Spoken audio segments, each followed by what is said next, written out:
Europe 1, 7h24, Thomas Soto. Les secrets politiques de Caroline Roux. Bonjour Caroline. Bonjour Thomas. Après la gestion de la mobilisation, le gouvernement est maintenant attendu sur les solutions. En première ligne, évidemment, il y a l'école. Et l'info politique, Caroline, c'est que Najat Vallaud-Belkacem va être dans les prochains jours une ministre très encadrée. En réalité, tout doit être fait pour qu'elle ne devienne pas le maillon faible du gouvernement dans ce climat de tension. À l'Élysée, on ne le nie pas d'ailleurs, Thomas.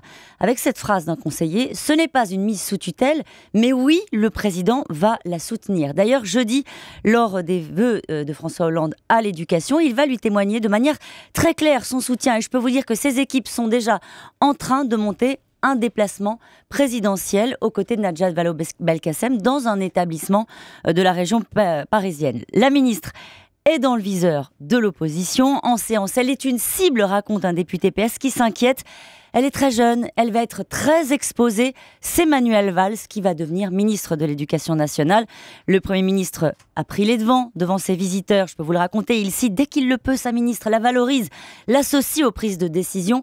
Mais la semaine dernière, c'est lui qui a pris les choses en main pour demander au recteur de ne pas minimiser les cas de minutes de silence perturbées. La première réaction de la ministre, vous vous souvenez Thomas, ça avait été de dire que les choses s'étaient plutôt bien passées. Il y a eu 64 classes à peine au établissement où il y avait eu des soucis. En même temps, c'est pas la première fois qu'elle est exposée et jusqu'à présent, Najat Vallaud-Belkacem a plutôt pas mal tenu face à la pression. Vous avez raison, elle tient la pression avec calme et avec force. Mais dans ce moment de tension, avec une telle attente sur les réponses à apporter pour l'école, l'exécutif a jugé bon, en tout cas, de la mettre quand même sous garde rapprochée.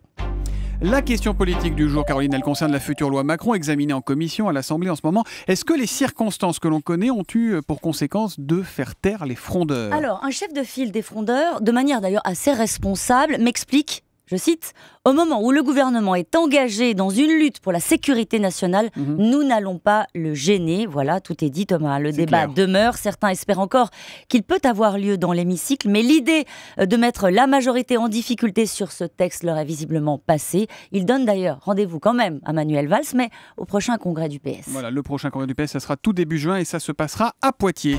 Et puis on va en entendre parler, Caroline. Oui, on va en entendre parler. L'UMP qui devra se priver des sondages. 400 000 € rayés par le nouveau trésorier de l'UMP, Daniel Fasquelle. Et sans état d'âme, les médias font des études, dit-il. Il suffit de bien savoir les lire. Alors avec les économies, il financera le nouveau parti et le nouveau nom. C'est vrai qu'avec 70 millions de dettes, il faut serrer les boulons.